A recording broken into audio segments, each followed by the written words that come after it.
Okay, so there is 2 months left of this year. Could you imagine if you were able to start a process now that would allow you to start to see changes within your life, not only within this year, actually within this month, but would set you up to have a more fulfilling life that was more aligned to who you wanted to be going into the new year? So I am starting a challenge. I talked about it on my podcast episode this morning. I'll link that below if you haven't watched it, but I'm going to give kind of a snippet here of what I talked about doing the Emmett Fox 7-day mental diet.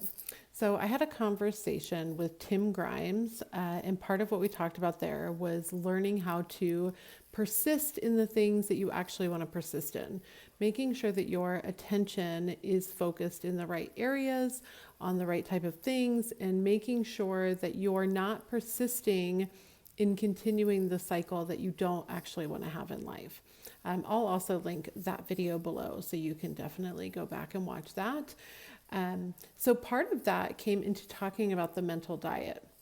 And the 7-day mental diet by Emmett Fox is absolutely amazing. If you're not familiar with it, it is spending 7 days really focusing on the things that you are paying attention to, how long you're dwelling in certain feelings or certain emotions, etc., and how long you are continuing to focus yourself on these like negative or unwanted thoughts. And part of that, when I first started and tried to use the 7-day mental diet, is it went horribly for me. When I say horribly, I mean horribly.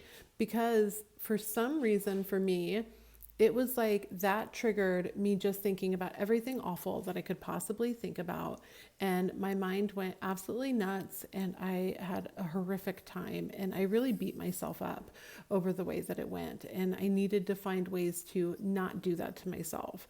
And so that's the key of this video is we're going to talk about the 7-day mental diet, give you some tips to get yourself going, and honestly talk about the transformation that you can have within this 7-day diet. When I have done these things for myself and I've used the tools that I'm going to give you within this video to stay focused and to remain with my perception and my persistence on my ideal outcome and the state that I want to be in and the identity that I want to hold, the changes have been remarkable.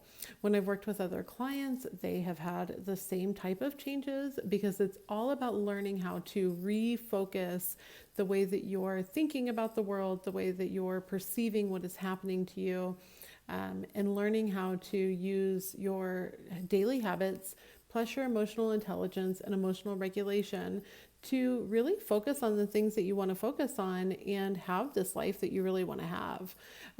I go into detail about this on the podcast today, but I'm going to share YouTube videos about the same topic and kind of ways that you can remain focused and stay motivated, and how to forgive yourself and move on if something doesn't go well, because you're always going to have a negative thought.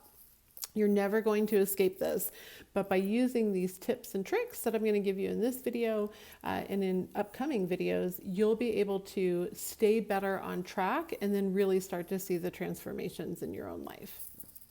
Okay, so let's jump in for the pieces today. I want to give you another overview of how to do the 7-day mental diet. Today is November 1st. When I'm filming this, you can start though whenever is good for you. So if you find this in a week, definitely get started. There's nothing saying that you're too late to do this. I'll put a link to the PDF of the full Emmett Fox snippet and kind of pamphlet that he put together about the mental diet. But to give you an overview of my way that I read his kind of content was to say, your moods, the way that you are looking at the world, the things that you're focusing on, that is creating this reality that you're in. Your perception is always going to be true for you. The meaning that you assign to events is what's going to hold true for you. And so it's important that you start to learn how to take better control of your moods, but in a very natural way that does not create you beating yourself up or being frustrated or putting yourself down. And there's some easy steps to do that. So the first thing is to kind of decide what it is that you want to focus on. To do that, I've got some questions for you. The first one is, if you knew you were going to die in 1 year, you had 1 year left to live, that was it, what would you start doing? The second one is, if you knew that you only had 1 year left to live, what would you stop doing? The next one is, how do you want to feel when you go to bed? So this is a huge one, and I ask myself this all the time throughout the day. How do I want to feel when I go to bed? And the next part of that question is what I'm currently doing, is what I'm currently feeling, is what I'm currently allowing to affect me and my emotions aligned with how I want to feel when I go to bed? So spend some time with those questions today, really lean into them, become very curious, and ask yourself repeatedly, if this is something that I want to start doing, this is stuff I want to stop doing, this is how I want to feel when I go to bed, am I aligned to that right now? Is this action that I'm either currently taking or considering taking aligned to that person? And that's kind of the first step of getting into this. And then the second part is that if you do decide to go ahead and do the 7-day mental diet, I would love it if you join me for this. So comment yes below if you want to. I would love to hear from you. But if you go ahead and do the 7-day mental diet, I found that it was easier for me to break it up into chunks. So I would ask myself stuff like, okay, from now until the time that I get to the office, I am really going to focus on the 7-day mental diet. Versus looking at having to do it for a whole year, I was just like, nope, from now until the time that I get into the office or get to my workplace or get to wherever I'm going, the school, whatever, the grocery store, I am going to choose to only dwell in the thoughts that are aligned with how I would like to feel when I go to bed tonight. And I would return to that. And then when I got to wherever I was going or my timeline was up, the hour, 4 hours, whatever I put on it, I would put another goal. Okay, now I'm going to do it until I go to lunch. The more that you do this, you're stacking these habits on top of each other, and it's a shorter period of time for you to keep your attention on what your goal is. I'd also like you to take a moment while you're doing this, and when you hit that part, so let's say you are saying, I'm going to go for the next 2 hours focusing on this and really considering, am I behaving in a way that's aligned to how I want to feel when I go to bed tonight? That's aligned with the ideal self that I would like to be, that's aligned with the things that I would start or stop doing within my life if I knew that my life was limited and I knew that it had a finite amount left. If I'm aligned with that and I did this for these 2 hours, or I did this for this car ride, or I did this for this evening out, or whatever timeline you put on it, give yourself a actual verbal pat on the back.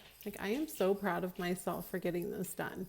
I am showing up for myself. I am doing this for me because every single day, in every single way, everything is getting better and better. And you can use these type of affirmations to confirm to yourself that, yes, I am doing this for me. I am focusing on this and I am providing myself this joy and this gift of focusing on this so that I can improve my life. And really start to focus on these small wins. It'll build your confidence. And then the smaller bits that you do and the more that you complete them, the more that you're teaching yourself that what you say you're going to do, you actually do. So these are the first kind of steps to this. I hope that you found this helpful. If you have questions, let me know down below. If you're more comfortable in emailing me, by all means, go right ahead. My email is unleashinghappiness@ceciliahendricks.com, and there will be more